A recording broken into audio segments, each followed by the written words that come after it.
রাজধানী ঢাকার মাইলস্টোন স্কুলে বিমান দুর্ঘটনায় নিহতদের আত্মার মাগফিরাত ও শান্তি কামনায় নিউ ইয়র্কে দোয়া ও মিলাদ মাহফিল অনুষ্ঠিত হয়েছে। মাহফিলে ভয়াবহ ওই দুর্ঘটনায় আহত শিক্ষার্থী ও শিক্ষকদের সুস্থতাও কামনা করা হয়। নিউ ইয়র্ক প্রবাসী বাংলাদেশিদের উদ্যোগে উডসাইড কুইন্স প্যালেসে রোববার সন্ধ্যায় আয়োজিত অনুষ্ঠানে দোয়া পরিচালনা করেন জ্যামাইকা মুসলিম সেন্টারের খতিব ও পেশ ইমাম মাওলানা আবু জাফর বেগ।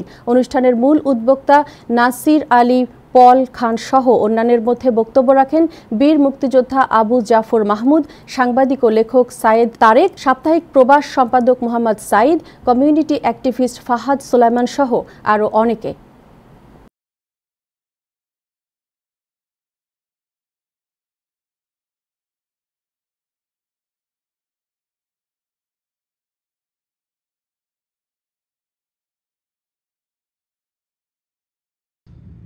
আমাদের দরকার হচ্ছে এমন অঘটনের প্রতিরোধ করা, এমন যেন আর না হয়। আমরা যদি সতর্কতা অবলম্বন করতাম।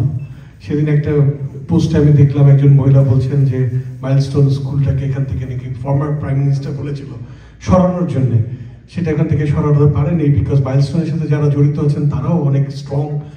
আমরা কিছুদিনের মধ্যে ভুলে যাই, এটা হচ্ছে খুব দুর্ভাগ্য। যদি আমরা মনে রাখতাম ঘটনাগুলো তাহলে সতর্ক হতাম না পরবর্তী ঘটনাগুলোর।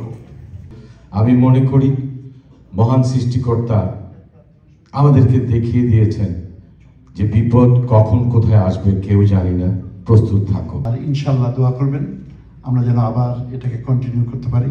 যারা এসছেন তাদের সবাইকে আয়োজকদের পক্ষ থেকে ধন্যবাদ। বাংলা আমি তোমায় ভালোবাসি।